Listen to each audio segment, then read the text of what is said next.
কোনো কোনো সময় এরকম হয় না যে হোক বাড়ির লোক হোক বা রিলেশনশিপে আছে যাদের কোনো কথা আমি বলেছি তার ভুল মানে বা সামহাও কোনো সিচুয়েশনে কিছু একটা দেখেছে, বাট সেটা নয়, সামহাও সে ভুল বুঝেছে।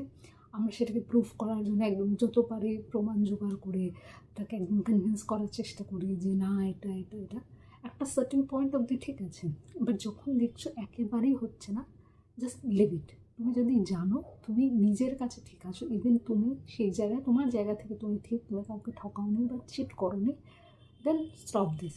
যখন সময় আসবে ঠিক সে বুঝে যাবে, ঠিক আনসার এমনি পেয়ে যাবে। তোমাকে আলাদা করে প্রুভ করার কিছু দরকার নেই, কিছু দেখিয়ে কিছু প্রমাণ করে এরকমভাবে হয় না। আলটিমেটলি কোনো সলভ হয় না। এখন যদি তোমাকে ট্রাস্ট করে, তুমি কোনো রিলেশনশিপে আছো বা কিছুতে, সে এমনি বুঝে যাবে। হ্যাঁ, একটা সার্টেন টাইম অবধি তুমি ক্ল্যারিফাই করতে পারো যে না তুমি যেটা ভাবছিলে সেটা নয়, বা এটা এরকমভাবে হয়নি, এই জিনিসটা এভাবে হয়েছে, তুমি সেটা বোঝানোর চেষ্টা করো। বাট এরকম নয় একদম সেটা তোমাকে প্রমাণ করার জন্য তোমাকে তার হাতে পায়ে ধরতে হচ্ছে, একদম ইগারলি তোমাকেই সব কিছু করতে হচ্ছে। তো এটা হলে একটা সার্টেন টাইমের পর কোথাও ব্রেক দাও, তোমার নিজের একটা সত্তা আছে, তো সেটাকে একেবারে নামিয়ে দিও না কারোর জন্য।